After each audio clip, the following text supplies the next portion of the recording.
According to a reading from a newly digitized fragment of the Dead Sea Scrolls, Noah's Ark was something different than what is currently believed.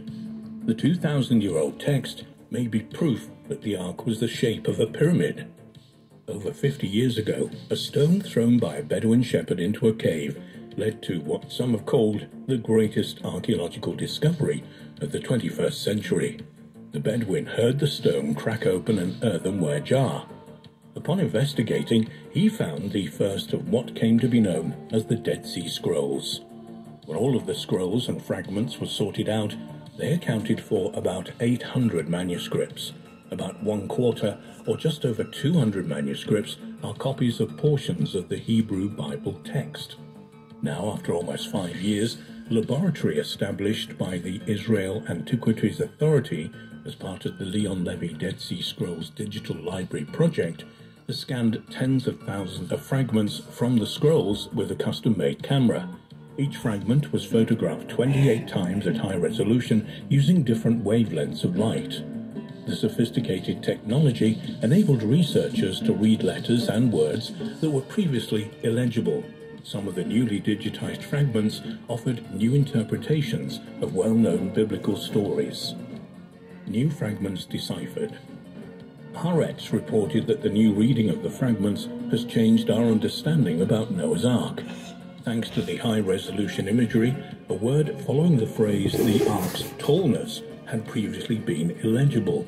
However, the new scan showed that the correct words mean gathered, which according to researcher Alexei Yuditsky mean that the Ark's ribs were gathered together at the top in the shape of a pyramid. The doctor said that a Greek translation of the Bible dating to the 3rd century BC used a Greek verb with a similar meaning to describe the Ark. Moreover, medieval authors suggested that the Ark's roof was pointed. The newly deciphered words on the ancient parchments stayed hidden for centuries, but are now bringing answers to many long-standing questions, as well as raising new ones. Previously, the story of Noah's Ark was known mainly from the Book of Genesis. However, the Dead Sea Scrolls found in the Qumran cave in the Judean desert shed new light on this story.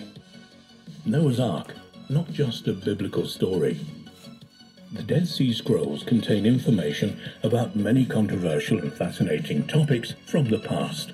The story of Noah and the Dead Sea Scrolls contain information about many controversial and fascinating topics from the past. The story of Noah and the legendary flood being just one of them. Guest author of Ancient Origins explained in his articles Evidence of the Great Flood, Real or Myth, that the story of Noah is not just a biblical account. He said, the story of a great flood sent by God, or gods according to much earlier testimony, to destroy humanity for its sins is a widespread account shared by many religions and cultures around the world, and dates back to our earliest recorded history from India to ancient Greece, Mesopotamia, and even North American Indian tribes. There is no shortage of such tales that often enough sound very much alike. Some of these stories truly sound so similar that one could wonder whether all cultures around the planet had experienced such an event. Only after 7000 BC, when the ocean levels finally began stabilizing, human life once more began to return to normal. Coastal sites no longer had to be abandoned for higher ground, at least for the most part, and between 6000 and 5000 BC, once more we began to see signs of human activity closer to the sea. Is it a mere coincidence that our recorded history happens to start around this time?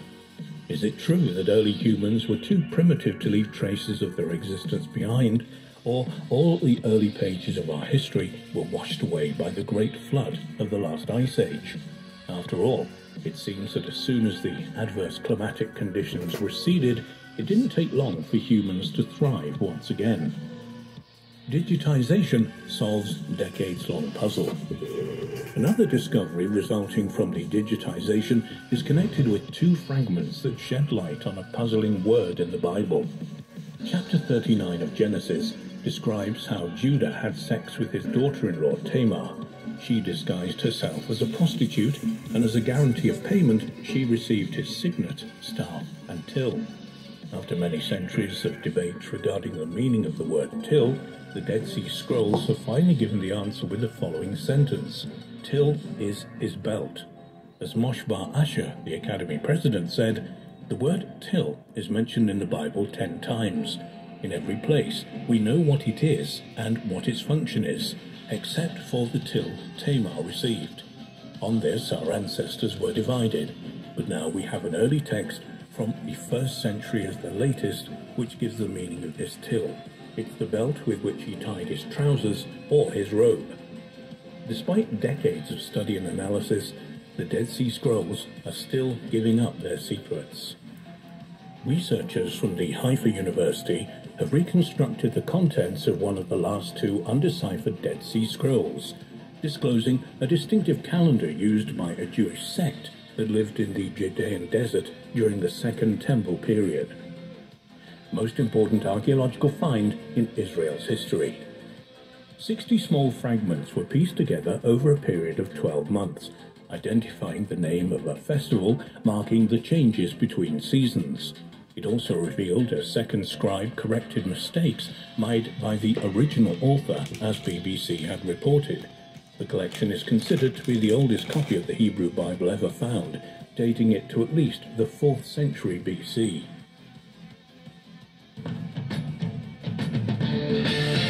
Fragments belonging to over 900 scrolls were found in the caves at Qumran. Dr. Eshbal Ratson from the Bible department at Haifa University told Haaretz, and adds, this is the most important archaeological find ever made in Israel. This is literature from the Second Temple period, and that's rare. It's not known who wrote the scrolls, even though several historians have suggested that the writers were a desert sect called the Essenes. They describe they were assisted in deciphering the codes by annotations discovered in the margins by a scribe correcting omissions made by the author. Written in 3 different languages. Dr. Ratson explained that it took decades that involved many scientists and researchers to piece the fragments together, decrypt them, and then publish their contents. Still, 2 of them remained undeciphered. The scrolls are written in 3 languages, Hebrew for the most part, Aramaic, while a few of them are written in Greek. The scroll Dr. Ratson worked on with Professor Jonathan Bedov, also from the Bible department at Haifa University, was written in coded Hebrew, and some of the fragments were smaller than 1 square centimeter. Very few scrolls that had previously been deciphered were written in this language, she says via Haaretz. A unique 364-day calendar. The 2 experts noticed a unique 364-day calendar, which was already known to researchers and differs significantly from the one Jews used at the period.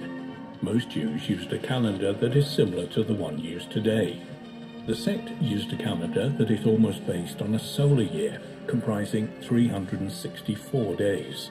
There are months with 30 or 31 days in every season, Dr. Ratson stated via Haaretz, and adds 364 divided into 7, so every date falls on a specific day of the week and every holiday has a fixed date.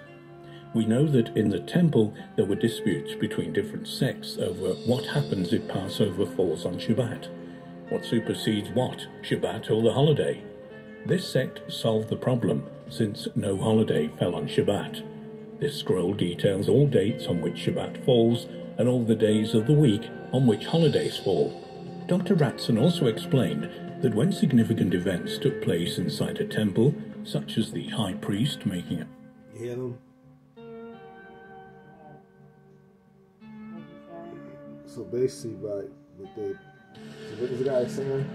Basically admits that they have no idea when the real Shabbat is, and they're basically trying to figure out when the real Shabbat is. And they haven't deciphered information on one of the scrolls to figure out when the Shabbat is. So basically, they're making up their own Shabbat the whole entire time. Because he's right, we'll find out. We'll know later.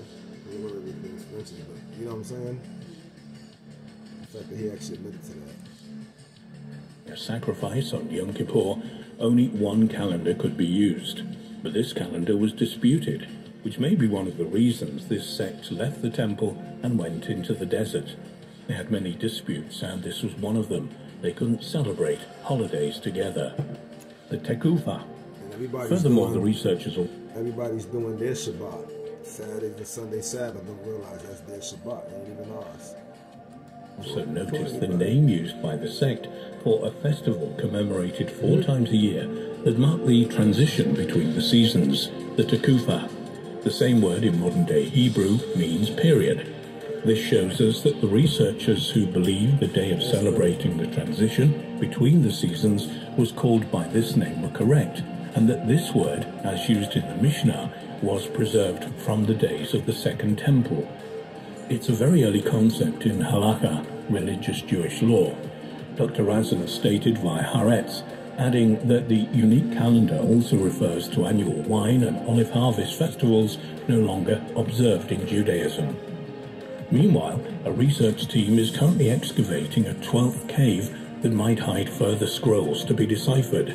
The cave was discovered last year, and only one blank scroll was found at that time. Details of what has been discovered by the team from Liberty University in Lynchburg, Virginia, are due to be revealed soon.